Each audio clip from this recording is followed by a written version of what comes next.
Demonstrative pronoun নির্দেশক সর্বনাম।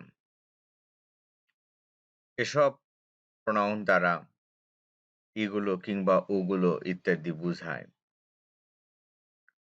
Demonstrative pronoun সম্পর্কে আজ আমরা কিছু গুরুত্বপূর্ণ ইনফরমেশন জানব। প্রথমে জানা যাক ডেট অফ এবং দোজ অফ এর ব্যবহার। সাধারণত এক বচন তুলনা বোঝাতে ডেট অফ ব্যবহৃত হয়, আর বহু বচন তুলনা বোঝাতে দোজ অফ ব্যবহৃত হয়।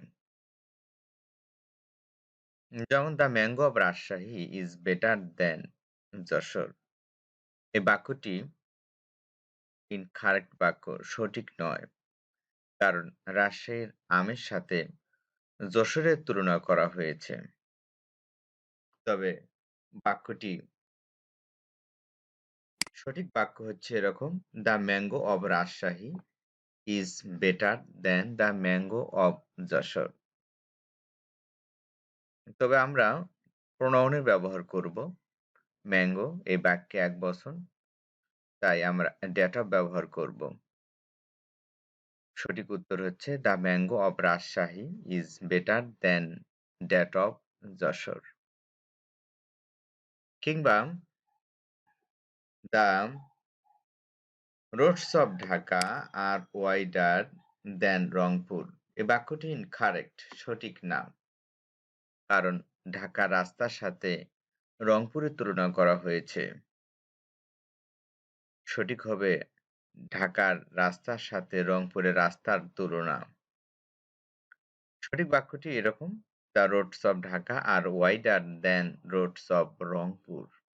তবে আমরা যেহেতু প্রোনাউন ব্যবহার করব, রোডস বহুবচন, তাই দোজ অফ ব্যবহার করতে হবে। The roads of Dhaka are wider than those of Rangpur. Demonstrative pronoun নির্দেশক সর্বনাম। দিস কিংবা দিস, দ্যাট, দোজ, হাজ এগুলো হচ্ছে ডেমনস্ট্রেটিভ প্রোনাউন। কাছে বোঝাতে দিস কিংবা দিস, দূরে বোঝাতে দ্যাট কিংবা দোজ ব্যবহৃত হয়। আবার এক বচন বোঝাতে দিস কিংবা দ্যাট, বহু বচন বোঝাতে দিস কিংবা দোজ ব্যবহৃত হয়।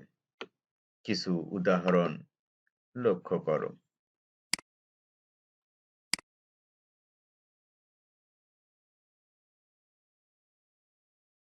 ওকে, থ্যাঙ্কস।